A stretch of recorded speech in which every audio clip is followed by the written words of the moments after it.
Bookworms, welcome to the Weekend Readers Book Club. Thank you for joining us. In this episode, we are discussing the first book in the Percy Jackson series, which is Percy Jackson and the Lightning Thief by Rick Riordan.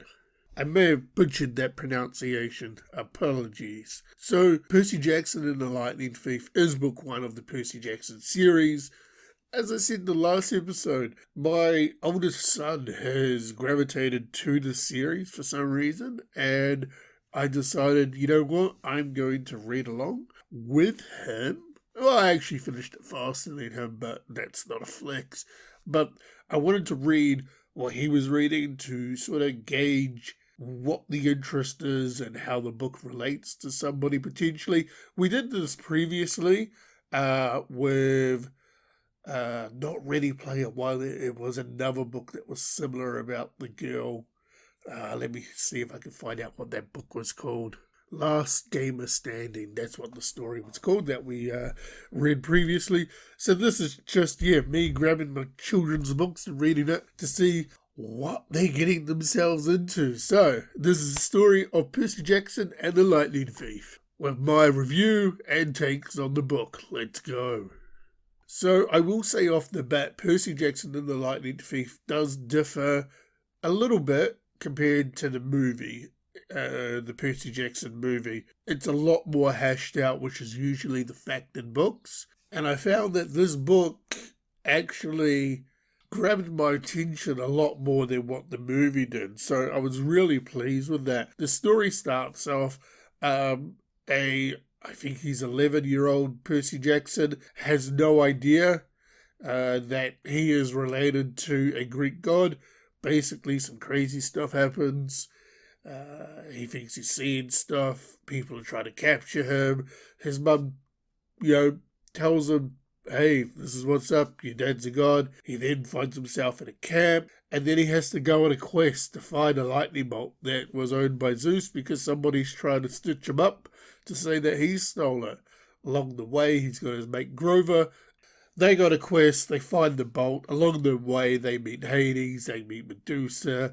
They go into a crazy hotel that basically sucks time out of you, but will grant you basically anything you really want, which is a crazy chapter.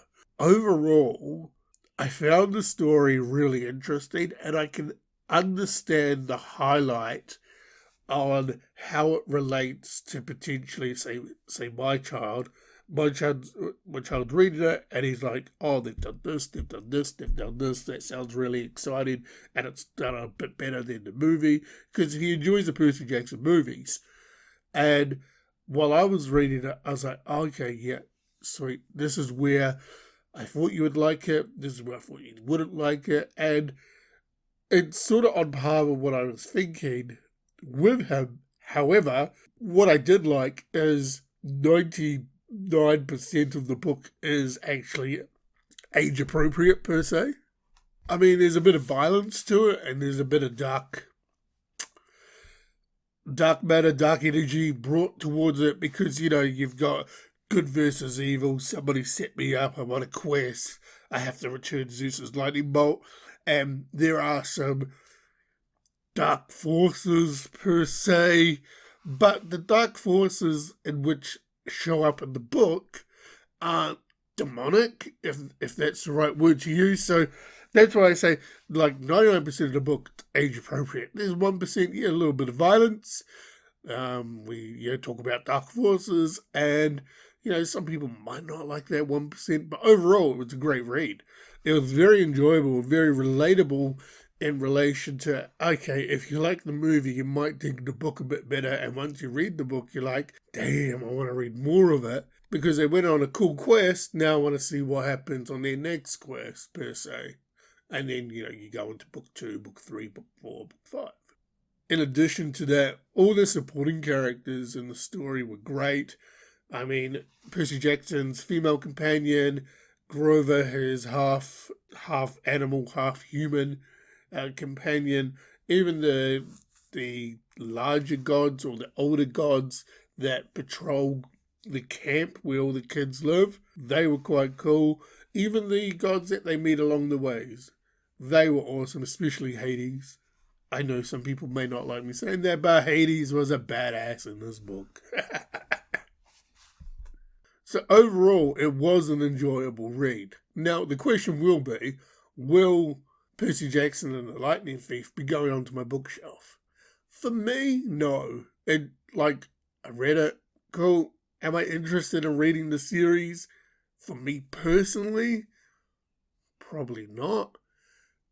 Would a 10-year-old be interested in reading the series? Yeah, maybe, if they were actually hook, line, and sinker with that first book, which I think, is easily possible by the way in which they relay the three hero characters. That's Percy Jackson, his girl companion, and Grover. So hopefully, my son picks up book 2 and carries on. But I mean, for what book 1 is, it's an enjoyable read by itself. And it kept me entertained, and I followed along with it, and I was enjoying the storyline.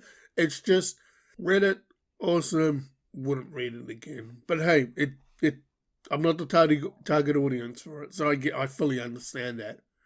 So Bookworms, as it customs here on the Weekend Readers Book Club, as one book closes, another book has to open, and it is now time to find out what the next read for the Weekend Readers Book Club is. And Bookworms, we're doing the exact same thing we just did with my youngest son.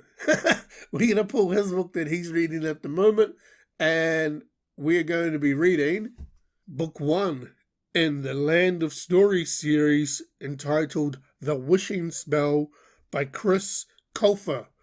Now, funny story, this is my youngest son, this is what he's reading, as a series as well, and I picked this up and I was like, cool, I'm going to give it a read because you've just finished it, and he's on to book 2, looked on the back cover, oh, Chris Colfer, he's not only a author of this book, he's also the one of the main stars of Glee, if anybody remembers that TV show. So, who knows?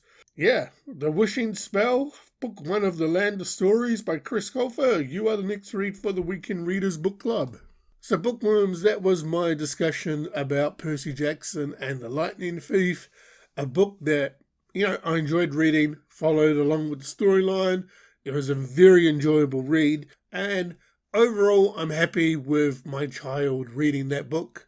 And that was the whole pretense of it, really, was to read something that my kids are reading just so I can understand and comprehend and actually have a conversation with them and go, hey, what do you think about this part? What do you think about that part? What do you think about this character? Who was your favourite character and why?